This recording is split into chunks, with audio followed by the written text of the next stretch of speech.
12 personnes ont été tuées, dont un tireur et près d'une trentaine d'autres blessés lors d'une fusillade sur la plage emblématique à Sydney. Aux États-Unis, un suspect a été interpellé par la police après la fusillade de l'université de Brown à Providence, qui a fait 2 morts et 9 blessés. 11 personnes, dont un enfant, ont été blessées alors que la Russie accentue son offensive sur l'Ukraine avec des frappes en plein jour visant les villes de Zaporijia et Soumy. Des dizaines de milliers de personnes ont manifesté à Budapest à l'appel de l'opposition après les scandales qui ont éclaté dans le système hongrois de protection de l'enfance.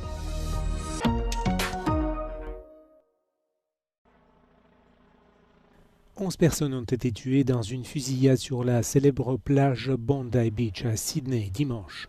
Un tireur a également été abattu par les forces de l'ordre et un autre se trouvait dans un état critique, selon la police de la Nouvelle-Galles du Sud. Des témoins affirment avoir vu plus d'une douzaine de personnes allongées sur le sol, entourées de mares de sang. Selon la police, 29 personnes ont été transportées vers différents hôpitaux de la région de Sydney. Des vidéos circulant sur les médias sociaux montrent 2 hommes armés portant ce qui semble être des fusils de sniper ouvrant le feu sur les baigneurs depuis un pont civil situé à proximité. Une autre vidéo montre le moment où un passant courageux s'est précipité sur l'un des tireurs alors qu'il tirait sur les baigneurs et l'a maîtrisé. Une fête de Hanouka se déroulait sur la plage au moment de l'attaque. La fusillade a été qualifiée d'acte terroriste.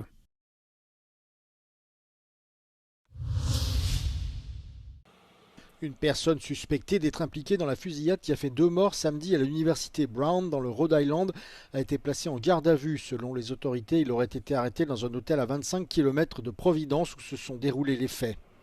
9 autres personnes ont également été blessées lorsque le tireur est entré vers 16h heure locale et a ouvert le feu dans une salle de classe où se déroulait un examen final. Au moins une personne se trouve toujours dans un état critique. Selon les autorités, le suspect a pu être vu plus tôt sur des images de vidéosurveillance en train de quitter le bâtiment d'ingénierie où l'attaque s'est produite. Les enquêteurs cherchent toujours à savoir comment le tireur a pu pénétrer dans la salle de classe dont l'accès nécessite un badge, selon le maire de la ville. Un responsable qui s'est exprimé sous le couvert de l'anonymat a déclaré aux médias que le tireur aurait utilisé une arme de poing lors de l'attaque, une arme qui n'a pas été retrouvée. Le président américain Donald Trump a quant à lui qualifié la fusillade de chose terrible et de honte et a demandé de prier pour les familles des victimes.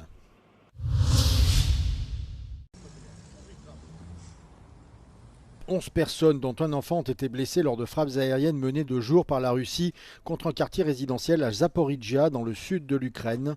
Les services d'urgence ont indiqué que la frappe a visé un immeuble résidentiel, un supermarché, des magasins de détail et des véhicules civils.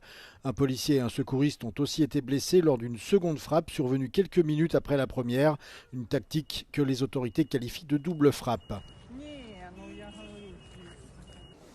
Ailleurs en Ukraine, le Kremlin a lancé une autre attaque dans la région de Soumy, au nord-est du pays, visant un immeuble résidentiel d'une dizaine d'étages.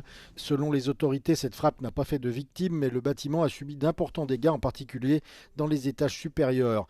Les autorités précisent que des équipes de premières interventions se sont rendues sur place pour secourir les victimes, leur fournir une assistance et prodiguer les premiers soins.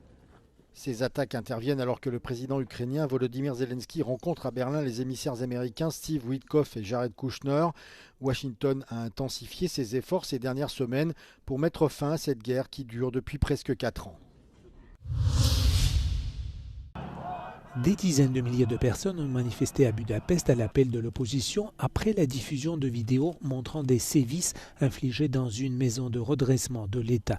Le gouvernement a reconnu des problèmes mais pointe l'efficacité des dispositifs de protection de l'enfance. A tüntetés kezdete után bő másfél órával a menet vége még mindig a Duna túloldalán volt. A Sándor-palota előtt már ekkor is több ezren gyülekeztek. L'équipe d'Euronews Budapest a rencontré un des participants de la manifestation qui s'est dit lui-même victime des failles du système de protection de l'enfance. Itt van a Szöllő utca, ott pont rossz gyerekek voltak, de úgy gondolom, hogy ezt a nevelési stílust és ezt a bántalmazási stílus, ezt semmelyik gyerek nem érdemli meg, egyik sem. Dans son discours, le chef de l'opposition, Péter Magyar, a demandé le départ du gouvernement Orban et du Premier ministre lui-même et a annoncé qu'il réformerait le système de protection de l'enfance s'il remportait des élections.